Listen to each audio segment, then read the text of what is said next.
بسم اللہ الرحمن الرحیم اللہم صلی علی سیدنا محمد و علی آل سیدنا محمد و صحابہ وبارک وسلم۔ طاہر تھانوی یوٹیوب چینل کی دیکھنے والوں کو میری طرف سے السلام علیکم۔ میں ہوں آپ کی پسندیدہ ہوسٹ ام حبیبہ مطہر۔ ناظرین، آپ دیکھتے رہتے ہیں مجھے پروگرام تھانوی آن لائن میں، اور آج ایک بار پھر حاضر ہوں نئی سوچ، نئی فکر اور ایک بڑے نام کے ساتھ۔ ہم نے دعوت دی ہے آج پاکستان کے مشہور ہر دل عزیز شخصیت، پروقار شخصیت، پروگرام کی شان، پاکستانی یوتھ کی آواز، مسلم اتحاد فورم کے بانی، پاکستان مسلم لیگ فنکشنل علماء ونگ سے تعلق، متحدہ علماء محاذ سندھ کے سیکرٹری جنرل ہیں اور جامع مسجد الاشرف میں طویل عرصے سے خدمات انجام دے رہے ہیں، حضرت مولانا سید طاہر جمال تھانوی صاحب۔ تو آئیے مولانا صاحب سے آپ کو ملواتے ہیں۔ السلام علیکم مولانا صاحب۔ وعلیکم السلام۔ کیسے ہیں مولانا صاحب؟ الحمدللہ۔ جی مولانا صاحب، الیکشن کا دورہ چل رہا ہے اور سب لوگ الیکشن کی تیاریاں کر رہے ہیں، اور آپ بھی کر رہے ہوں گے ووٹ دینے کی تیاری، تو آپ پہلے تو بتائیں ووٹ کس کو دیں گے؟ یہ بہت اہم سوال ہے جو آپ نے کیا ہے، اور ہر آدمی اس موقع پر یہ سوچتا ہے کہ میں کس کو ووٹ دوں۔ جی بالکل۔ اور یہ ووٹ ایک امانت ہوتا ہے، قوم کی امانت ہوتا ہے، اور اس کے اندر ایک سیکریسی بھی ہوتی ہے، سرپرائز بھی ہوتا ہے۔ جی جی۔ اور یہ ووٹ ہر آدمی اپنی دیانت داری کے ساتھ اور ایمانداری کے ساتھ جس کو اپنے معاشرے کے اندر بہتر سمجھے جی اس کو ووٹ دینا چاہیے۔ جی اور یہ صرف ایک ملی فریضہ نہیں ہے بلکہ یہ ایک اسلامی فریضہ بھی ہے، لہذا بہت سوچ سمجھ کے، کیونکہ اس وقت جو ووٹ آپ کاسٹ کریں گے اس کے اثرات آئندہ دور رس پڑیں گے، تو لہذا بہت سوچ سمجھ کے ایمانداری کے ساتھ اس ووٹ کا استعمال کرنا چاہیے۔ جی مولانا صاحب، ووٹ تو ڈال دیتے ہیں ہم ایمانداری کے ساتھ، لیکن اگر ہم اپنا پسندیدہ لیڈر وہ ہم نہیں چاہتے کہ وہ نہیں آئے، لیکن جعلی ووٹ کے ذریعے وہ آ جاتے ہیں، پھر کیا کریں؟ ایک ذمہ داری ہے قوم کی، جی اور ایک ذمہ داری ہے ارباب اختیار کی۔ جی آپ اپنی ذمہ داری کو پورا کریں ایمانداری کے ساتھ، اور ارباب اختیار اپنی ذمہ داری کو ایمانداری کے ساتھ پورا کریں۔ جی جو بھی اس کے اندر خیانت کا مرتکب ہوگا پھر اللہ تعالیٰ اس سے حساب کتاب لے گا۔ جی بالکل، ہر چیز کا اللہ تعالیٰ حساب کتاب لے گا۔ اچھا، ہمارے ایک بھائی نے سوال کیا ہے کہ یہ بتائیے کہ اسلام میں الیکشن کے طریقہ کار کا کیا تصور ہے، اور اسلامی الیکشن میں حکمران کا انتخاب کیسے کیا جاتا ہے؟ جی یہ بہت اچھی بات آپ نے کہی ہے۔ یہ ایک ایسا پروسیس ہے کہ جب سے دنیا قائم ہوئی ہے اور قبائلی سسٹم سے جب اقوام میں عالم کا سسٹم متعارف ہوا، جی تو وہاں سے پھر لوگوں کے چناؤ کا، حکمرانوں کے چناؤ کا یہ سلسلہ بھی جاری ہوا۔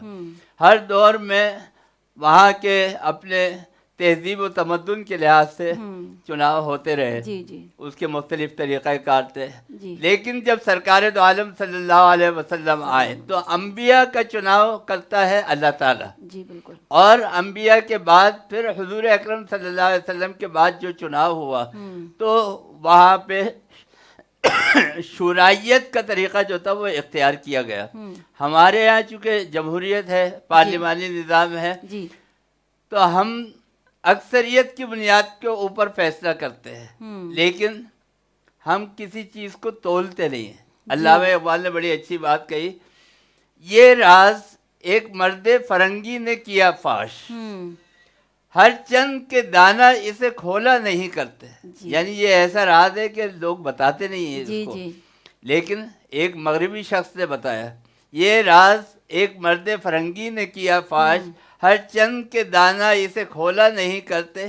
جمہوریت ایک طرز حکومت ہے کہ جس میں بندوں کو گنا کرتے ہیں، تولا نہیں کرتے۔ جی کیا بات ہے اقبال کی۔ جی اسلام کے اندر جو طریقہ کار دیے گئے شورائیت کا، وہ طریقہ کار وہ تھا کہ جس کے اندر آپ بندے کو تول کر پھر اس کا انتخاب کریں، اور وہ انتخاب وزنی ہوتا ہے، اور پھر وہ انتخاب ہمیشہ کے لیے ہوتا ہے تا حیات۔ اسلام کے اندر ایک مرتبہ جب خلیفہ چناؤ کے اندر آ جائے اس کے بعد اس کی ریٹائرمنٹ نہیں ہے، کیونکہ جب آپ نے اس کے اوپر اعتماد کر لیا تو پھر اب وہ تا حیات جو ہے اس منصب کے اوپر اپنی ذمہ داری ادا کرے گا۔ تو شورائیت کا نظام ہے، اسلام کے اندر جو کسی حد تک صدارتی نظام کے اندر اس کی جھلک نظر آتی ہے، لیکن وہ پورا شرعیت نہیں ہے، جی جی، لیکن کچھ جھلک صدارتی نظام کے اندر نظر آتی ہے. لیکن یہ پارلیمانی نظام جی اور یہ جمہوری نظام یہ چونکہ اکثریت کی بنیاد پر ہوتا ہے، جی جی اور اللہ تعالیٰ جگہ جگہ کہتے ہیں کہ وَلَٰكِنَّ أَكْثَرَهُمْ لَا يَعْقِلُونَ وَلَٰكِنَّ أَكْثَرَهُمْ لَا يَعْلَمُونَ وَلَٰكِنَّ أَكْثَرَهُمْ يَجْهَلُونَ. تم میں سے تو بہت سارے لوگ وہ ہیں جو عقل نہیں رکھتے، جی بہت بالکل سارے لوگ ہیں جو جاہل ہیں. جی تو اگر آپ اکثریت کی بنیاد پر کر رہے ہیں تو اس کا مطلب ہے کہ جو جاہلیت کی اکثریت ہے وہ چناؤ کر رہی ہے. جی بالکل تو اسلام کے اندر طریقہ کار یہ ہے کہ جو عقل مند، سمجھدار، باشعور جو طبقہ ہے، جو ٹیکنوکریٹ ہے، وہ اپنے خلیفہ کا انتخاب کرے. جی کیونکہ وہ جب انتخاب کرے گا تو صحیح آدمی کا انتخاب کرے گا، اور اکثریت جو فیصلہ کرے گی وہ ہمیشہ جہالت کی بنیاد پر ہوگا اور اس کے اندر نقصان زیادہ ہے. جی بالکل. تو اسلام میں یہ جمہوریت اور پارلیمانی نظام نہیں ہے بلکہ شورائیت کا نظام ہے. شورائیت کا ہے. جی بالکل صحیح فرمایا مولانا صاحب آپ نے. اچھا دوسرا سوال ہماری ایک بھائی نے کیا ہے، کیا ووٹر کے لیے کسی پارٹی کے منشور کو دیکھنے کی ضرورت ہے؟ جی بہت ضروری ہے. جی اور کیوں نہ دیکھا جائے، جس امیدوار کے اور جس حکمران کے ہاتھ میں آپ اپنا مستقبل جی دے رہے ہیں، جی جی تو آپ یہ تو دیکھیں کہ وہ کیا آپ کے لیے نظریات رکھتا ہے، جی وہ آپ کے لیے کیا منشور رکھتا ہے. جی دیکھیں منشور، جو اصل منشور ہے، جو بنیاد ہے، وہ منشور کی بنیاد قرآن و سنت ہے. جی یعنی اللہ نے جب آپ کو ایک منشور دے دیا جی تو اب آپ کو کسی اور منشور کی ضرورت نہیں ہے. نہ آپ کو پیپلز پارٹی کے منشور کی ضرورت ہے، نہ آپ کو مسلم لیگ کے منشور کی ضرورت ہے، نہ آپ کو تحریک انصاف کے منشور کی. ہاں آپ یہ دیکھیں کہ اللہ کے دیے ہوئے منشور کو اب کون اپلائی کرے گا، جی جی اللہ کے دیے ہوئے منشور کو اب کون نافذ کرے گا. جی اسلام سے زیادہ قریب تر کون ہے، جی اس کو آپ دیکھیں، جانچیں اور پرکھیں، اور پھر آپ اس کو منشور کو دیکھنا چناؤ کے ضروری ہے. اندر ہاں اس کا انتخاب کریں. تو آپ کا کیا خیال ہے کہ ابھی دیکھا جا رہا ہے یہاں پاکستان میں جو الیکشن یہ ہو رہے ہیں، اس میں دیکھ رہے ہیں یا نہیں دیکھ رہے منشور کو؟ اصل میں نے جو بات عرض کی کہ ہمارے ہاں تعلیم کا، پڑھائی کا تناسب کم ہے، جی اور ہمارے معاشرے کے اندر ان پڑھ طبقہ زیادہ ہے. پاپولیشن جو ہے وہ ان پڑھ لوگوں کی زیادہ ہے. تو اب اگر کوئی کم تعداد والی قوم اگر کوئی فیصلہ کرتی ہے جی تو وہ فیصلہ کلعدم ہو جاتا ہے اکثریت کی بنیاد پر. جی اچھا تو زیادہ لوگ ایسے لوگوں کو ووٹ دے دیتے ہیں کہ جو اہل نہیں ہیں، اہل نہیں ہو. اور جو باشعور اور پڑھے لکھے لوگ ہیں وہ جن کو ووٹ دیتے ہیں ان کا ووٹ ضائع ہو جاتا ہے. جی جی میں آپ سے یہی سوال ایک اور پوچھنا چاہ رہی تھی کہ خود کوئی آدمی جو ہے اپنے آپ کو الیکشن کا اہل سمجھتے ہوئے حصہ لے سکتا ہے؟ جیسے میں اگر چاہوں میں الیکشن میں کھڑی ہو جاؤں، میں اپنے آپ کو اہل سمجھتی ہوں، تو کیا حصہ لے سکتا ہے؟ اصل میں یہ بہت بنیادی چیز ہے جو اسلام کے اندر رائج ہے، جی اور وہ یہ ہے کہ اگر کسی آدمی کے اندر کسی امیدوار کے دل کے اندر اگر حکمرانی کرنے کی خواہش اور لالچ ہے، جی تو ایک انسان ہونے کے ناطے سے وہ تو اپنے مفاد کے لیے سوچے گا. اچھا اگر وہ اقتدار میں آ رہا ہے تو پہلے وہ یہ دیکھے گا کہ میں اپنا کوٹا کس طرح پورا کروں، جی میں اپنے کام کس طرح کروں، جی میں اپنی بھلائی کے لیے کس طرح اس کے اندر فائدہ اٹھا سکتا ہوں. اسی لیے اسلام کے اندر ہر وہ آدمی نااہل ہے کہ جو خود امیدوار ہو، اچھا اور ہر وہ آدمی اہل ہے کہ جس کو اقتدار کی اور کرسی کی خواہش نہ ہو.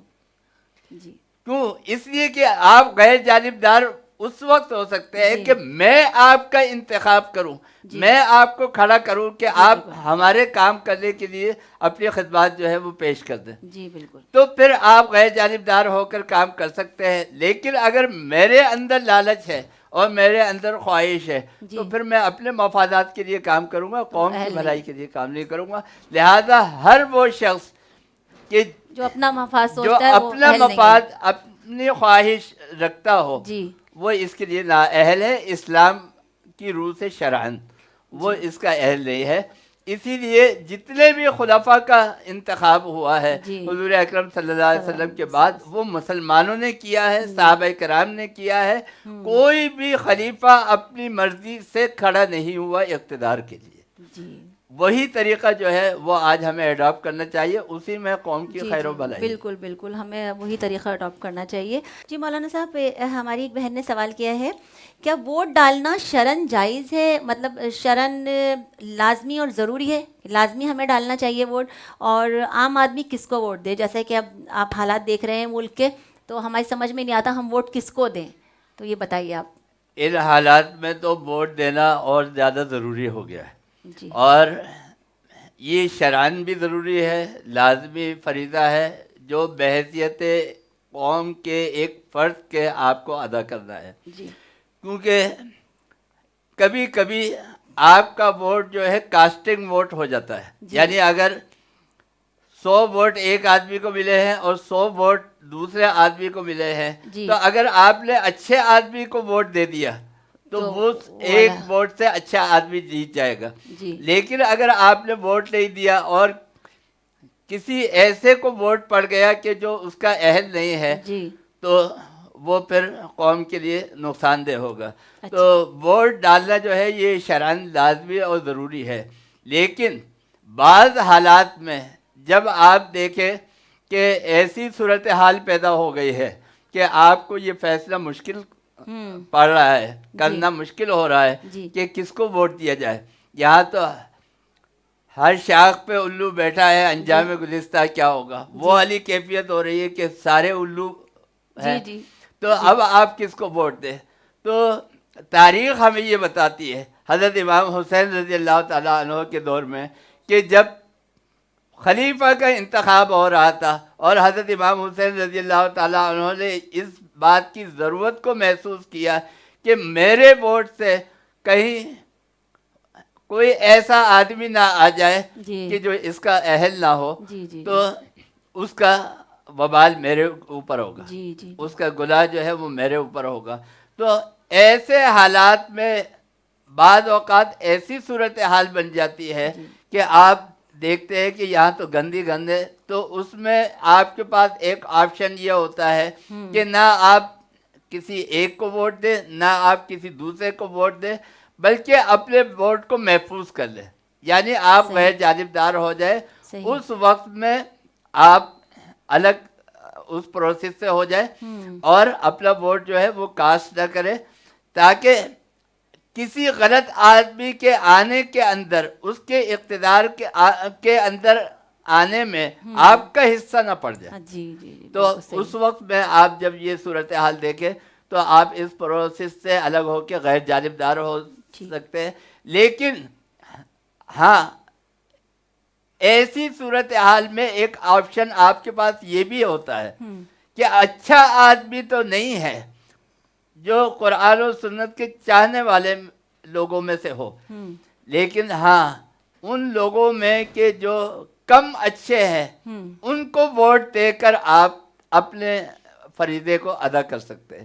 یعنی کم برا جو ہے اس کو آپ سینے سے لگا لیں کچھ وقت کے لیے, جب تک کہ ایسی صورتحال نہیں بن جائے کہ آپ کو جو ہے کوئی معقول آدمی نظر نہیں آتا, تو کم برے کو جو ہے وہ آپ ووٹ دے دیں.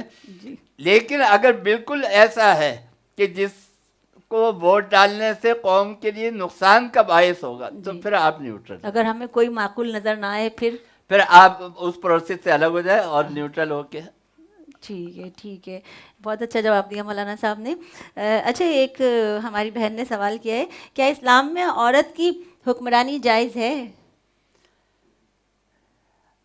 عورت کی حکمرانی کا ذکر تو اللہ تعالیٰ نے قرآن میں کیا ہے. جی ملکہ سبا جی جس نے بہت بڑے خطے کے اوپر، اصل بات یہ نہیں ہے. جی ہمارے ہاں ہر چیز کو ایشو بنا لیا جاتا جی ہے. بالکل. اس کی لاجک نہیں سمجھی جاتی کہ اصل اس بات کے پیچھے ایک حدیث ہے سرکار دو عالم صلی اللہ علیہ وسلم کی، اور وہ یہ ہے کہ عورت اگر کسی خطے کی اور کسی جگہ کی اگر حکمران بنتی ہے تو اس میں خیر نہیں ہے. جی یہ نہیں کہا کہ یہ بالکل ناجائز ہے، حرام ہے، ایسا کرنا نہیں، جی یہ نہیں کہا، بلکہ یہ کہا کہ خیر نہیں ہے. خیر نہیں. اس کی وجہ یہ ہے اگر بالکل حرام ہوتا تو پھر اللہ تعالیٰ ملکہ سبا کا ذکر تو نہیں کرتا. جی بالکل. اور بہت ساری مثالیں ہیں ہماری تاریخ میں بر صغیر پاک و ہند کی. عورت نے حکمرانی کی مردوں سے اچھی کی. جی جی بات کیا ہے؟ حضور اکرم صلی اللہ علیہ وسلم نے یہ کیوں فرمایا؟ عورت مزاج کے اعتبار سے طبعاً جو ہے وہ نرم مزاج ہے. جی وہ تو اپنے شوہر کے سامنے کھڑے ہو کے کچھ نہیں بول سکتی، اچھا اپنے شوہر سے فائٹ نہیں کر سکتی. وہ جو کہہ دے اس کے اوپر جو ہے وہ قطع کلامی کی معافی مولانا صاحب، میں نے بہت ساری عورتوں کو دیکھا ہے جو شانہ بشانہ بولتی ہیں. یہاں بات ہو رہی ہے معاشرے کی اکثریت کی، جی جی کہ ان کو، خواتین کو وہ رائٹس نہیں ہے، وہ پاورز نہیں ہے جو مردوں کا ہے، کہ وہ جرأت کے ساتھ کھڑے ہو کے جی جی مرد کا مقابلہ کر سکے. بالکل. تو جب کسی پوسٹ کے اوپر اور کسی ایسے منصب کے اوپر جب آپ ایک عورت کو بٹھا دیں گے. ایک مرتبہ ایسا ہوا برطانیہ کے اندر ایک مقدمہ چل رہا تھا، وہاں پہ جج جو تھی وہ عورت تھی. قتل کا مقدمہ آ گیا، پھانسی کی سزا ہو گئی، سزائے موت اس کو سنا دی گئی. اب جب وہ جج عورت نے، خاتون جج نے جب فیصلہ سنایا تو فیصلہ سناتے ہوئے رو پڑی. اچھا. تو چونکہ مزاج کے اعتبار سے طبعاً نرم دل ہوتی ہے، کمزور ہوتی ہے، تو اس وجہ سے بہت، آپ نے دیکھا ہوگا جب ملکی معاملات ہوتے ہیں، عالمی سطح پر جب معاملات ہوتے ہیں تو اس وقت بعض اوقات کسی بھی حکمران کو اسٹینڈ لینا پڑتا ہے کسی چیز کے اوپر. جی جی تو اس وقت ایک ایسی بھرپور طاقتور شخصیت ہونی چاہیے جیسے سرکار دو عالم صلی اللہ علیہ وسلم کی شخصیت تھی، کہ آپ جب کھڑے ہو گئے تو 23 سال کے اندر آپ نے پورے عرب کے اندر انقلاب برپا کر دیا. درفشانی نے تیری قطروں کو دریا کر دیا، دل کو روشن کر دیا، آنکھوں کو بینا کر دیا. خود نہ تھے جو راہ پر اوروں کے ہادی بن گئے، کیا نظر تھی جس نے مردوں کو مسیحا کر دیا. تو ایسی طاقتور شخصیت ہو کہ جو آپ کے معاملات کو، اور عالمی سطح پر، چونکہ اس وقت جو دنیا ہے یہ گلوبل ورلڈ ہے. اب آپ اکیلے کسی ملک کے اوپر حکومت نہیں کر سکتے، آپ کو ساری دنیا کے ساتھ مل کر چلنا ہے. تو آپ کے پاس ایسی شخصیت ہونی چاہیے، ایسی طاقت ہونی چاہیے. ہاں، اگر کسی عورت کے اندر وہ طاقت، وہ جرأت اور وہ ہمت موجود ہے کہ وہ ان معاملات کو ڈیل کر سکتی ہے، تو پھر وہ عورت بھی حکمرانی کر سکتی ہے. عورت بھی، یعنی اس کے اندر وہ چیز، جرأت ہو، ہمت ہو، صلاحیت ہو جی، کہ جس سے وہ اپنے قوم اور وطن اور ملک و ملت کے لیے جو ہے وہ کام کر سکے. تو وہ کر سکتی ہے. تو یہ بالکل کوئی قرآن سنت سے کوئی ناجائز حرام نہیں ہے. ہاں، ایک مصلحت بتائی گئی. حضور اکرم صلی اللہ علیہ وسلم کی اس حدیث میں ایک مصلحت بتائی گئی کہ ان مصلحت کی بنا پر اس سے الگ رہنے کو کہا گیا ہے. لیکن اگر کوئی ایسی صورتحال ہوتی ہے اور اگر کوئی مرد سے زیادہ اچھی کوئی طاقتور خاتون ہے تو وہ کر سکتی ہے. بہت شکریہ مولانا صاحب. مولانا صاحب، آپ اپنے قیمتی وقت میں سے ٹائم نکالتے ہیں اور ہمارے پروگرام میں تشریف لاتے ہیں. آپ کی تشریف آوری کا بہت شکریہ. اور ہم چلتے ہیں اب نیکسٹ سیگمنٹ نعت رسول مقبول صلی اللہ علیہ وآلہ وسلم کی طرف. کیا بتاؤں کہ کیا مدینہ ہے، کیا بتاؤں، کیا بتاؤں کہ کیا مدینہ ہے. بس میرا مولا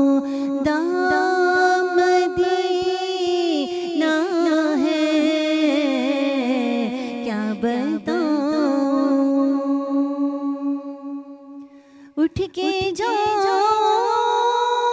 کہاں مدینے سے، اٹھ کے جاؤ کہاں مدینے سے، کیا کوئی دوسرا مدینہ ہے، کیا کوئی دوسرا مدینہ ہے، کیا بتاؤں کہ کیا مدینہ ہے،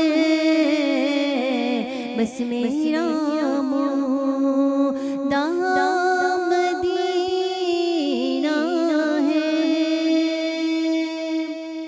اس کی آنکھوں کا نور تو دیکھو، اس کی آنکھوں کا نور تو دیکھو، جس کا دیکھا ہوا مدینہ ہے،